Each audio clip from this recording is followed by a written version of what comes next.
അസ്സലാമലൈക്കും. റസിയാസ് പാർലറിലേക്ക് എല്ലാവർക്കും സ്വാഗതം. ഞാൻ ഇന്നൊരു പുതിയ വീഡിയോ ആയിട്ടാണ് വന്നിരിക്കുന്നത്.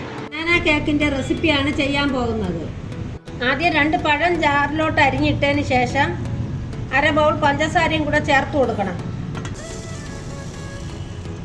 ഇതൊന്ന് അടിച്ചെടുക്കണം. പഴവും പഞ്ചസാരയും കൂടെ അടിച്ചെടുത്തിട്ടുണ്ട്. അതൊരു ബൗളിലോട്ട് ഒഴിച്ചു കൊടുക്കണം. അതിലോട്ട് 200 ഗ്രാം മൈദ മാവും അര ബൗൾ കൊക്കോ പൗഡറും അര സ്പൂൺ ബേക്കിംഗ് പൗഡറും 1/4 സ്പൂൺ ബേക്കിംഗ് സോഡയും ഇതെല്ലാം കൂടെ നന്നായി അരിച്ചെടുക്കണം.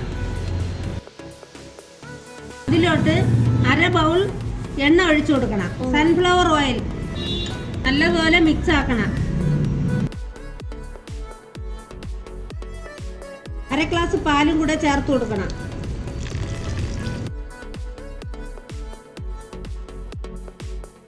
അര ഗ്ലാസ് പാല് ഞാൻ 2 പ്രാവശ്യമായിട്ട് ഒഴിച്ചു കൊടുത്തിട്ടുണ്ട്.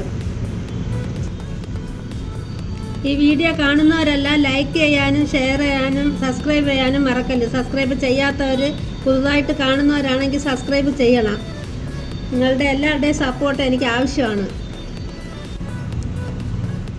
നല്ല സ്മൂത്തായി വന്നിട്ടുണ്ട്. ഒരു അലുമിനിയം പാത്രത്തിലോട്ട് ഞാൻ അതെല്ലാം ഒഴിച്ചു കൊടുത്തിട്ടുണ്ട്. ബട്ടർ പേപ്പർ ഇട്ട് അതിലോട്ട് ഒഴിച്ചു കൊടുത്തിട്ടുണ്ട്.